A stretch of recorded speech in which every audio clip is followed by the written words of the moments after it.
এক দশকের দীর্ঘ পথ চলা শেষ করলেন সন হিউমিন। নিজের প্রিয় ক্লাব টটনহাম হটস্পার ছাড়ার ঘোষণা দিলেন দক্ষিণ কোরিয়ার এই ফুটবল তারকা। বিদায়ের কথা জানাতে গিয়ে সংবাদ সম্মেলনের মঞ্চে আবেগ ধরে রাখতে পারলেন না তিনি। চোখে জল নিয়ে বললেন, এটাই জীবনের সবচেয়ে কঠিন সিদ্ধান্তগুলোর একটি। 2015 সালে বুন্দেসলিগার ক্লাব বায়ার লেভারকুজেন থেকে টটনহামে এসেছিলেন সন। বয়স তখন মাত্র 23।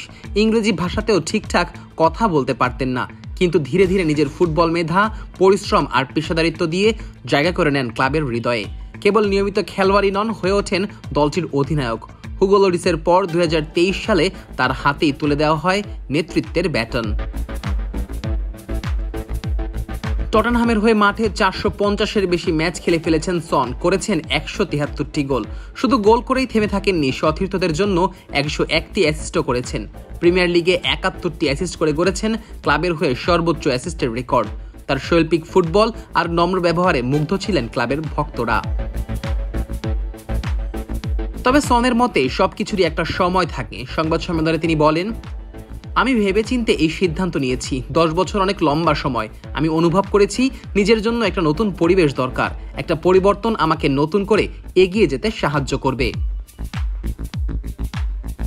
ক্লাব কর্তৃপক্ষ সম্মানের সঙ্গে গ্রহণ করেছেন সনের সিদ্ধান্ত, যদিও এখনো জানা যায়নি সনের পরবর্তী গন্তব্য কোন ক্লাবে হতে যাচ্ছে। শোনা যাচ্ছে যুক্তরাষ্ট্রের MLS club Los Angeles FC তাকে দলে নিতে আগ্রহী, যদিও চূড়ান্ত কিছু জানাননি সন নিজেও। তবে এমন সময় এসেছে এই ঘোষণা যখন টটনহাম বর্তমানে দক্ষিণ কোরিয়ার রাজধানী সিউলে অবস্থান করছে প্রাক মৌসুম প্রস্তুতির জন্য, যেখানে নিউক্যাসলের বিপক্ষে মাঠে নামবে তারা। কোচ টমাস ফ্র্যাঙ্ক নিশ্চিত করেছেন এই ম্যাচে সনি অধিনায়ক হিসেবে খেলবেন। ধারণা করা হচ্ছে এটাই হতে পারে তার টটনহাম ক্যারিয়ারের শেষ ম্যাচ। সন বলছেন, এই ক্লাবের হয়ে ইউরোপিয়ান ট্রফি জেতা ছিল আমার স্বপ্ন। গত মে মাসে আমরা তা অর্জন করেছি, তাই মনে হচ্ছে আমি আমার লক্ষ্যগুলো পূরণ করেছি। এখন সময় এসেছে বিদায়ের। প্রতিটি সম্পর্কেরই এক সময় শেষ আসে, তবে সনের মতো একজন ভদ্র, নিবেদিত এবং পরিশ্রমী খেলোয়াড়ের জন্য টটনহামের দরজা সবসময় খোলা থাকবে, এমনটাই আশা করেন ভক্তরা। ক্লাবের ইতিহাসে তার নাম থাকবে সম্মানের সাথেই, একজন নেতা, একজন তারকা এবং একজন আদর্শ পেশাদার খেলোয়াড় হিসেবেই। তার এই সিদ্ধান্ত ভক্তদের জন্য কষ্টের হলেও সনের চোখে এটা এক নতুন অভিযানের সূচনা।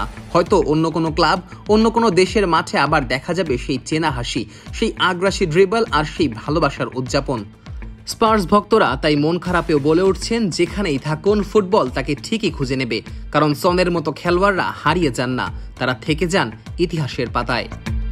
Najmus Sakib, on field.